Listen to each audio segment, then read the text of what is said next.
Yo, what up? What up? Y'all already know this is Punch Drunk Boxing, aka Mr. Moo Shot himself, aka El Adobo, El Sazón, El Borracho, El Pastor de Boxeo. This Saturday, June 15th, is just not an important day for Subriel Matias, the junior welterweight IBF champion of the world. El Matatán de Puerto Rico. You already know. Shout out to all the Puerto Rican people. Let's go. Bodie's in the building. You already know. Aguadilla, Bayamón, Carolina, San Juan, San Juan in the building. And today with the Puerto Rican Day Parade out here in New York City, 5th Avenue, Puerto Rican Festival. You already know Spanish Harlem. Everybody in the borough, New York City was good. But June 15th is not only an important day for Subriel Matias, but it's a very important day for Puerto Rican boxing. Puerto Rican boxing needs un rey. Puerto Rican boxing needs the king. Because you already know that Puerto Rican boxing got their queen. Shout out to Amanda Serrano. You already know from Carolina, Brooklyn. You know, the 7th Division World Champion, undisputed, one of the most decorated champions in the history of the sport of boxing. La Mama. Amanda Serrano is the queen. But Puerto Rican boxing need a king. And I know there's been debates and dialogues on who's going to be the next, who's going to be carrying the torch, right?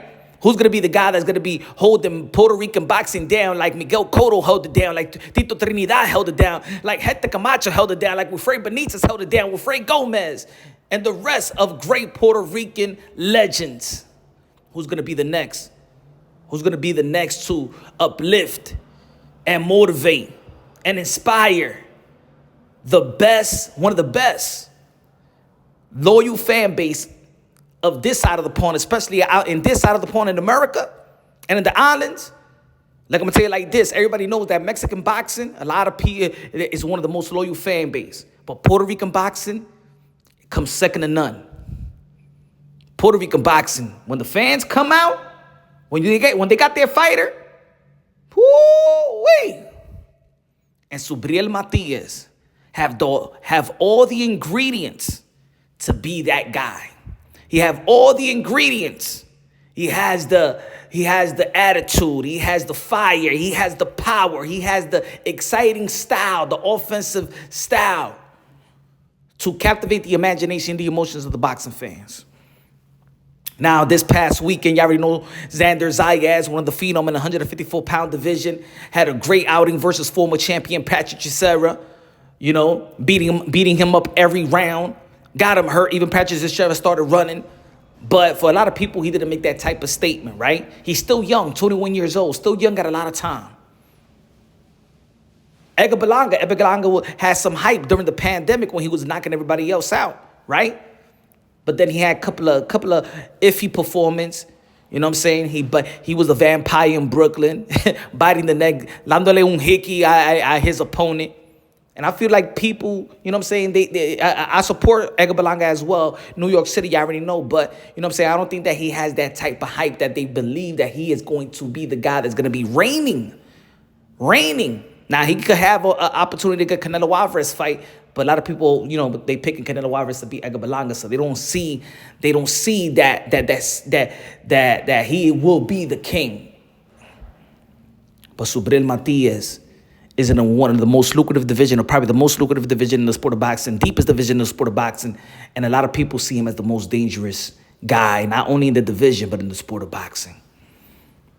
Subriel Matias have to show out. Subriel Matias have to make a statement versus Liam Paro, who is probably the best name in his resume up to this date. Now, of course, there's potential matchups with Subriel Matias. Names like a potential matchup with Teofimo Lopez out here in Madison Square Garden.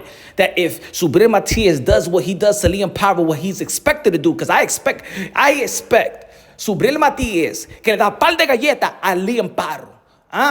Una bofetada a ese hediondo. I expect Subriel Matias to whoop Liam Paro's ass and then go in probably in September. Maybe a unification bout with Teofimo Lopez or Pitbull Cruz, the Mexican versus Puerto Rican. You already know that's going to be lit with two great styles going head to head. Pause. Maybe a Devin Haney, maybe, right? But Devin Haney going to have to fight Sando Martin, so I don't think that's going to be happening in the fall. Or maybe Richardson Hitchens. Richardson Hitchens going to could fight him in September. and then in Brooklyn and come back to New York City, Brooklyn, beat Riches and Hitches, and then go into 2025 June in the Puerto Rico Day Parade like this weekend. But it's going to be Subriel Matias versus Teofimo Lopez. That would be beautiful. But of course, one step at a time. But this may be right now, when we're looking at Puerto Rican fighters right now, and we're looking at who will be the next.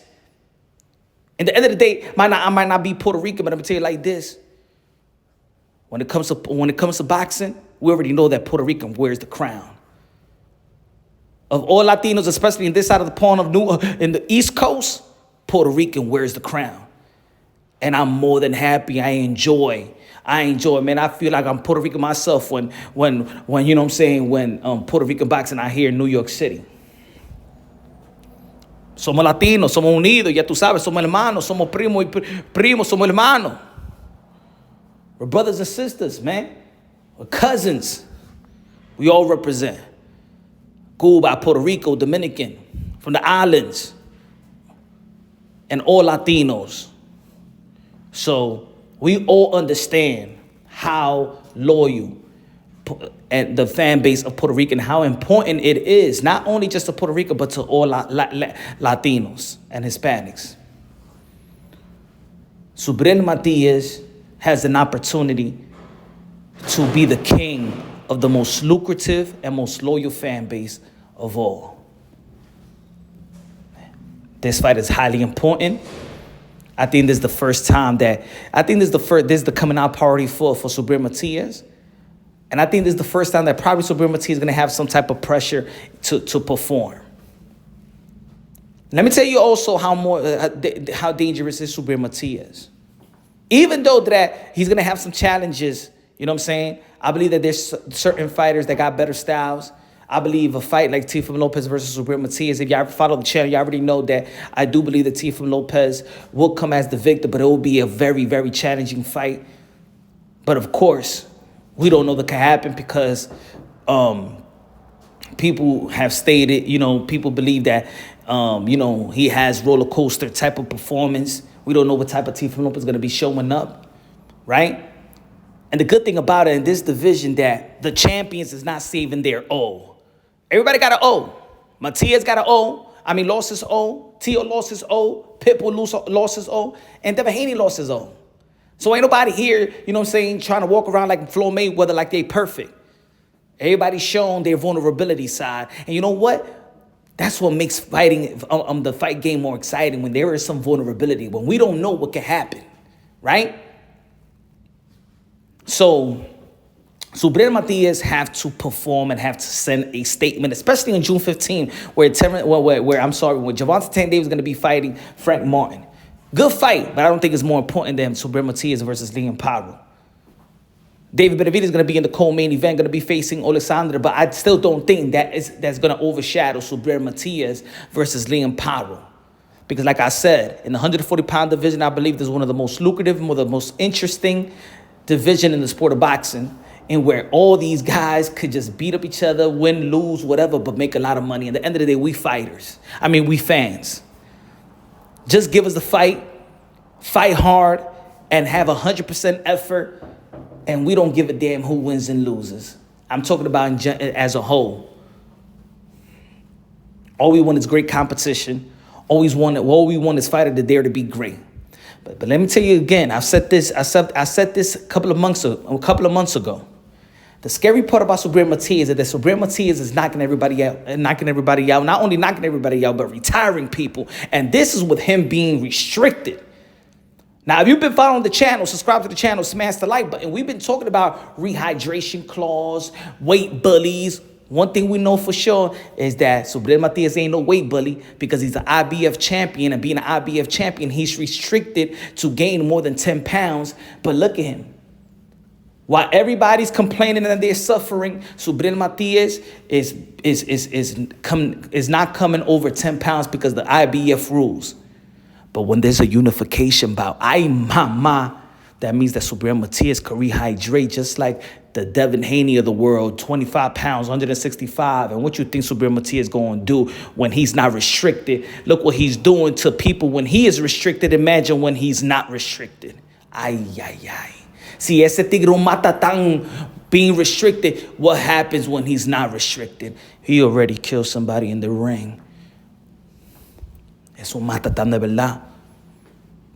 Ladies and gentlemen, this is the performance. This is the victory. Not only him winning, because Sanders Ayers won this past weekend, but I don't think that Xander made that type of statement that says, that's the special Cotto, the next Cotto we're looking for. That's the Trinidad that we're looking for. That's the Hector Camacho that we're looking for. Not yet. He still got some time. And it was a great performance. F. Timothy Bradley, that hater. Timothy Bradley is a damn hater. No le gusta los latinos, ese tigre. Ese feo, ese midget. Hating on Xander Zayas and Latinos. He only supports Bud Crawford's camp. Whoever trains with Bud Crawford, he only give him props. Ese tigre, man. Anyway,